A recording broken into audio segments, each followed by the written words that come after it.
The mysterious prototype, built up to be this ultimate evil, with Poppy herself even saying that he had forced them to cannibalize people, with him also orchestrating the deaths of thousands of innocent employees during the Hour of Joy. But here's the thing, not all is as it seems. You see, we're only listening to one side of the story here, and that's Poppy's side. And I promise you, by the end of this video, you'll be questioning everything you thought you knew about the prototype, Poppy, and the entire lore as a whole. So buckle in, because this is going to be one hell of a wild ride. Because throughout chapter 4, we come across numerous phrases, hidden VHS tapes, and subtle hints as to the prototype's origin and his actual goals. And not all is as it seems. Now, throughout numerous chapters of the franchise, and even the ending of chapter 3, Poppy's hinting at the prototype being this horrible being. I mean, she gives this massive speech at the end of chapter 3, right? The guilty, the innocent, didn't matter.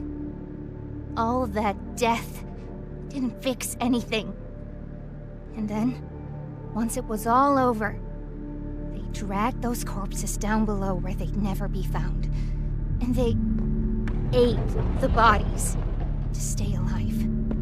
The prototype has to die for this, for everything. All of this is painting the picture of a sinister, dark character who will stop at nothing to get what he wants. But the more and more you play chapter 4, the more and more things don't seem to add up and make sense. I mean, Poppy's actions become more and more suspicious. Dowie himself even points this out. And Poppy's plan in itself is the main reason and the catalyst as to why Safe Haven, you know, the place where all the toys live, falls in the first place. It was down to Poppy. Meaning Dowie was right in his suspicions all along. He had everything he's worked for ripped right out from underneath him, and then to top it all off, we go and kill him because he was right. I mean, objectively, Poppy seems to be driven by emotion. She's extremely emotive, and her hatred for the prototype is the one putting everybody in danger.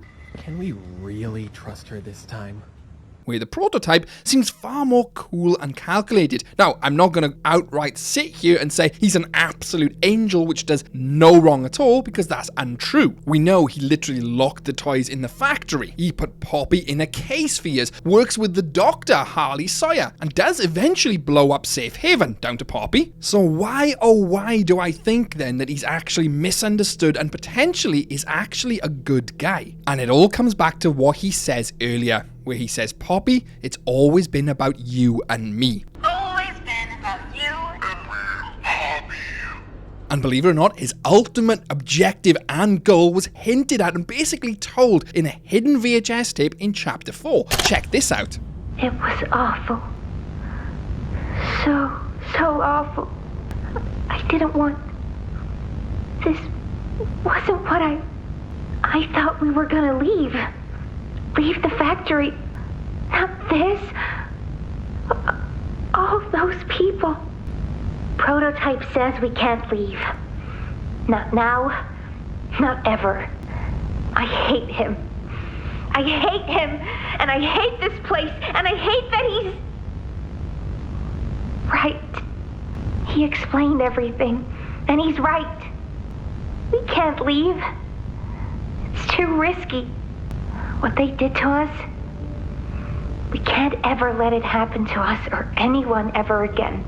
Now, what she says in that tape there doesn't match to what she's telling us. I mean, she literally says in that tape that he is right, and everything that he explained to me, she says, is right. And then she goes on a tangent how she hates him, almost like a child is saying that about a parent. But then goes on to say she wishes her dad was there, so that's a bit confusing, but I will come on to that later. You see, we all know that the prototype was responsible for the Hour of Joy. Now, if you're unaware, the Hour of Joy was basically the toys rising up and killing everybody in Playtime Co. And that's a horrible thing, right? Sure it is, but these people in Playtime Co., well, the majority of them anyway, were actually experimenting on the toys, doing horrific things. I mean, if you and your family were being experimented on, would you want to just sit by and let it happen? No. go. You'd want to stop it, try and escape. And that's what the prototype rebelled against. He stopped all of that. But in Poppy's eyes, this was a massacre. Sure it was, but he stopped it for the right reasons. I mean, these were evil scientists experimenting on children every day. They lied to them time and time again, choosing them for specific vile experiments. So if you ask me, they actually got what was coming to them. But then after the hour of joy, there must have been some miscommunication. Because you see, Poppy must have thought that they were going to leave the factory. Now, obviously they couldn't do that. Living, breathing, thinking toys, which are alive out in the real world, they'd be captured again and experimented on even worse, more than likely by some local government, someone else. So the prototype explained this to her, like she says in the tape, and she agrees. So the only way they can be safe from now on is to stay in this toy factory and make it their safe haven. But Poppy didn't want to do that. She obviously wanted to leave with a few others. And that's why the prototype decided that he needed to convince her, needed her to see things differently, as he says in this dialogue here, in this key interaction.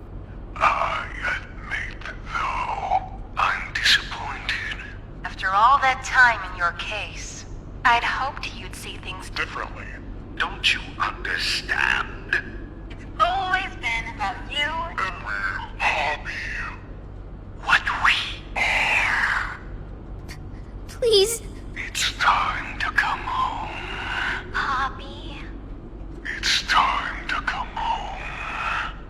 Now, there's some key takeaways just from that conversation alone. I mean, he says, time to come home, Poppy. Now, you could easily interpret that as a father and a daughter dynamic, but I'm not going to get into that today. Because what I really want to focus on is he actually trying to be a good guy and save all the toys? Now, you could easily argue and say, well, look, he destroyed Safe Haven. He did, but he had known about Safe Haven's location for the entirety of the franchise. Never once did he decide to attack it. It's almost as if he attacked it in spite of Poppy, which is a horrendous thing to do in itself. But let's not forget, Poppy had planned to destroy the entirety of the factory and potentially the toys themselves. Dowie even says this to Poppy. I mean, she literally changes Dowie from one of the nicest characters to this maniac because of what she does. She puts everybody at risk just because she wants to take down the prototype, her own personal vendetta against him, when the reality is he's just trying to keep them safe, using questionable methods, sure, the most unorthodox methods you could think of, but in his way, he's trying to keep them all safe, and it would have worked if it wasn't for Poppy. You see, she also says something extremely interesting and a key phrase here. You can come home. How much do you know? Everything. Now, what does that mean? How much do you know? What? Know of her plan? Or know of something else entirely? But regardless, the proto says everything. And I'm assuming that is the plan to destroy him. But even then, he doesn't want to destroy Poppy. Doesn't want to destroy anyone. He just wants her to come home, back to where he can try and get her to see sense. Even though he potentially knows that they're actively trying to kill him. I mean, look back at the ending of Chapter 3. The prototype was there when Catnap was actively trying to kill you. But he doesn't take over from where Catnap failed. He leaves you be. He takes Catnap away. Now, does he kill Catnap? It does look like it to me. But look, we thought now about Huggy Wuggy, and Huggy Wuggy has now come back as well. And an interesting thing about Huggy is if you clip through the door and look at his model, you can actually see that he had all rips and tears, but it's been bandaged and patched up. Now, one could say that Huggy has done that himself, right? But it's highly unlikely. Someone has repaired him. Someone has looked after him. And that someone could indeed be the prototype. And let's take it back to Poppy, because not all is as seems with her. She's extremely selfish and doesn't even let you go home on the train, remember? No, she literally keeps you in the factory, doing exactly what the prototype was doing to her. She's clearly manipulating the player and masking it for her own good. I mean, poor Dowie outright confirms this. It's what drives him mad in the very end. It all started with you. You and her. It was you who ruined everything! No, that's not true. They jump-started the generator. They destroyed everything! I'll kill you!